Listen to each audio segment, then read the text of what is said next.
was indeed going to grant him a son. And guess what type of a son Allah Azza wa Jal granted Sayyidina Zakaria alayhi salatu wasalam? He granted him a son whose name was Sayyidina Yahya alayhi salatu wasalam. And Sayyidina Yahya was also a Nabi and a Prophet of Allah Azza wa Jal. Subhanallah. And therefore, my dear respected Islam brothers, what we learn from this is that La taqnatu min rahmatillah. Don't you ever lose hope in the mercy of Allah.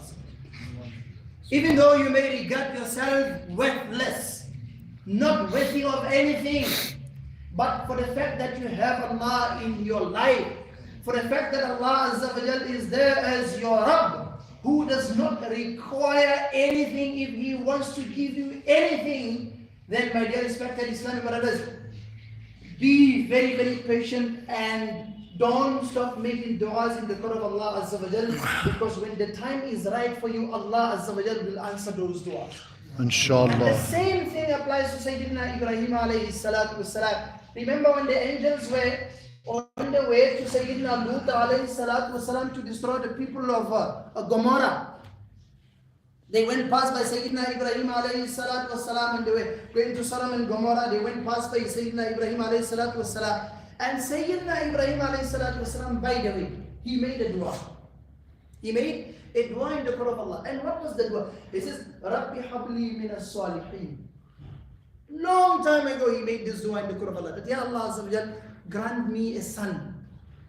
Min as-salihin, not just any ordinary son, but a son who would be pious. It's a very important lesson that we understand, my dear respected, that Allah Azza wa Jal loves that when we make dua, we must specify exactly as what we are asking Him. And look at the mu'jizah of the dua of Sayyidina Ibrahim alayhi salatu wasalam. When these angels came, and then he also had the very same scenario to say, Allah Azza wa Jal, angels, how am I going to have a child? My age has already been gone, and look at my wife, she cannot bear children. And exactly the same thing was told, that if Allah Azza wa Jal wants to grant you anything, He only says kun fayakun, and it becomes. And in this time, Allah Azza wa Jal loved the dua and the specifications of Sayyidina Ibrahim so much that He also did not just grant him any son, but He granted him a son who was a Nabi of Allah Azza wa Jal in the form of Sayyidina Ismail alayhi salam. Subhanallah. Nara Takbir. Nara Risalat Ya Rasulullah. And this dua of Sayyidina Ibrahim alayhi salatu wasalam was so powerful. This dua of Sayyidina Ibrahim alayhi salatu wasalam was so powerful because this is exactly the same lineage that Rasulullah sallallahu alayhi wasallam came to this world from. That's the lineage of Sayyidina Ibrahim alayhi salatu wasalam from Sayyidina Ismail alayhi salatu wasalam. My dear respected Islamic brothers, Sayyidina Ismail alayhi salatu wasalam, at that time, he was the only son of Sayyidina Ibrahim alayhi salatu wasalam. This is also something that really needs our attention. He was the only son of Sayyidina Ibrahim alayhi salatu wasalam. Remember, he made dua in the court of Allah Azza wa Jal, Ya Allah Azza wa Jal, grant me a son. And then grant me a son, and I will sacrifice the son of mine in your path. And Allah Azza wa Jal grants him a son. فلما القرآن tells us فلما بلغ معه السعي قال يا بني إني أرى في المنام أني أذبحك فانظر ماذا ترى. When Sayyidina Ismail grew up to be a very healthy youngster, he was the apple of Sayyidina Ibrahim alayhi salatu wasalam's eyes. Imagine the only son that you have at that age, when you cannot give children anymore. And then Allah Azza wa Jal reminds you that, oh Ibrahim, remember the promise you made that you will sacrifice this son. At that age, you sacrifice this son. What chances are there that you will get another child? Allah, Allah, Allah. First time he had this dream, he thought, look, you know what, maybe it's just a dream. And second day he had the dream. That day on the 10th of Dhul Hijjah, he had exactly the same dream where he saw himself sacrificing his only son, Sayyidina Ismail alayhi salatu wasalam. And this time around he says, this is not just any ordinary dream, this is the message from Allah Azza wa Jal. And therefore he goes to Sayyidina Ismail alayhi salatu wasalam. He says, Inni ara fil manami anni azbahuka fanzur madha tara. Oh my son, I have seen in my dream that I was sacrificing you. Fanzur madha tara. What is your opinion regarding this? I've given this example before. Imagine today, with the children of today, if you were to tell him you saw in your dream that you were actually sacrificing him, what type of an answer you will tell him? You tell your child that last night I saw myself that I had a knife and I was actually cutting your neck. Oh my child, help me to fulfill this opinion, help me to fulfill this dream of mine. Today's children will tell you, oh my father, go and fly a kite. I got no time for this. But because of the dua that he made, that Rabbi habli min as-salihin, Ismail was from amongst those who were pious, who understood that any message that comes from Ibrahim is indeed the wahi and the revelation of Allah Azza wa Jalla. And what was the response of Sayyidina Ismail alayhi salatu wasalam to this dream? He says, Ya abadi f'al ma tu'mar, satajiduni insha'Allah min as-salihin. Ah, Subhanallah. Oh my father, do as you have been commanded to do. Satajiduni, you will indeed find me from amongst those who are patient. Allahu Akbar. The son was ready to be sacrificed. The son was ready to let the knife slit his throat. Why? Because he understood that my father is a prophet of Allah and only wahi can come to Sayyidina Ibrahim alayhi salatu wasalam. And therefore he led Sayyidina Ismail alayhi salatu wasalam on the 10th of Dhul Hijjah. He takes him in order to go and slit his throat. And there was a very beautiful conversation that took place before the sacrifice of Ismail alayhi salatu wasalam. He says to him, oh my father, before you slit me or you cut my throat, I want you to make sure that when you cut me, the blood, my blood, do not split on your clothes. Because if my mother sees this blood, she will grieve, she will feel so sad, she might cry. So just make sure when you cut me, my blood do not split on your clothes. Look at what he's saying. He's not saying, oh my father, please don't cut my neck. He's actually telling him how to do it. And then he says also, please sharpen the knife, because the reality of the matter is, death is not easy. It's very painful. But if you sharpen the knife and the knife is too sharp, you will cut me and I would not even feel the pains of death.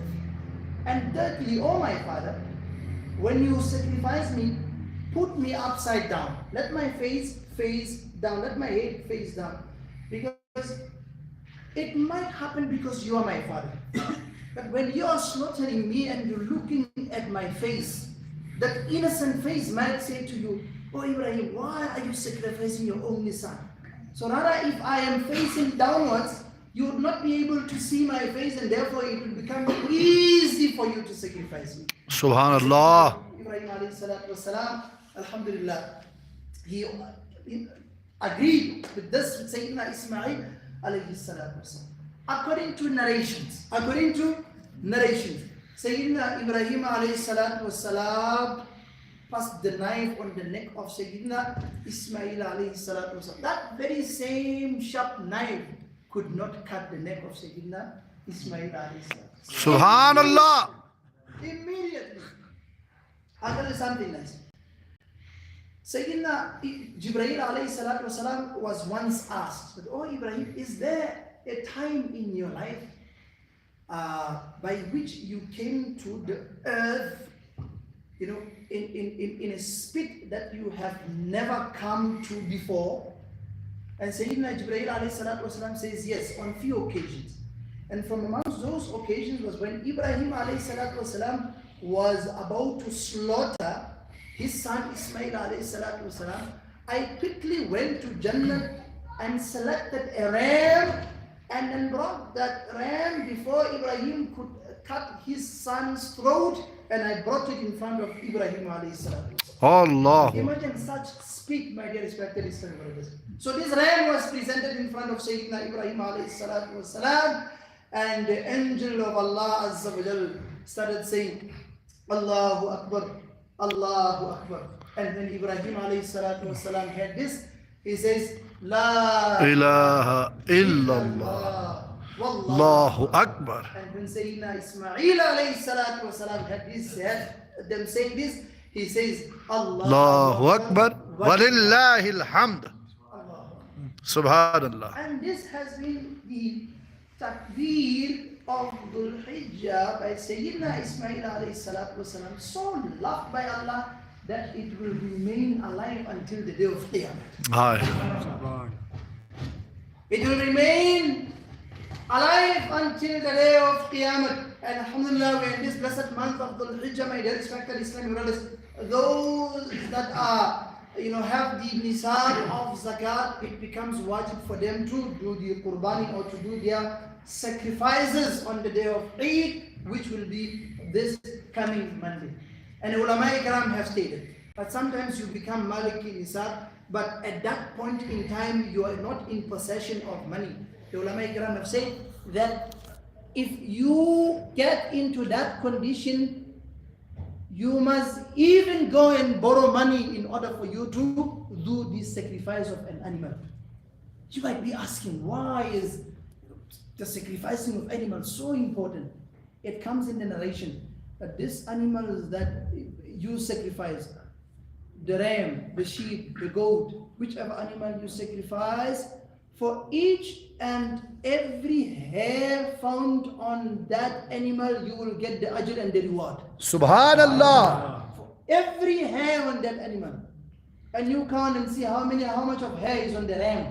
And you try and count it. Allahu Akbar. So much of it. And over and above that, it comes in the narration that that animal which you sacrifice on the day of Qiyamah, that time when it will be so hard for people to cross into Jannah, Pool Sirat, that bridge which is so sharp than the sharpest of all swords, and is thinner than the thinnest of all hairs. All of us will have to cross that bridge. Yeah, for And sure. depending on our actions and depending on our amals will determine whether we will be able to cross it. Those people who are obedient to Allah, it comes in narration that they will cross that bridge with the speed of light. Oh. And those who are weaker, the speed will start now getting reduced. It will come to a point where people will try to cross, and then they will get cut with this sharp bridge, and then they will fall into Jahannam. Allah. Such a miserable time. Astaghfirullah. At that time, that individual who sacrificed an animal for the pleasure of Allah, Allah Azza wa Jal will facilitate it for him. It will be brought in front of him, and he will be made to ride this animal, and this animal will ride him into Jannah through Pool Sirat without any difficulty. Subhanallah. And this will be the means of his entry into Jannah, my dear respected Islam. I mean, we're all waiting, we're all willing, and we all are willing to go into Jannah. Allah Azza wa Jal is giving us an opportunity in the form of Dhul Hijjah, in the form of sacrificing animals. If you're able to do it, my dear respected Islam, do not even hesitate. Sacrifice your animal. Inshallah, thumma inshallah, this will be the means of your success in this world as well as in the akhirat. Amin bijahi nabil amin sallallahu ta'ala alayhi wa sallam. Sallu ala al-habib sallallahu ta'ala ala Muhammad sallallahu alayhi wa sallam. Inshallah, just one announcement quickly.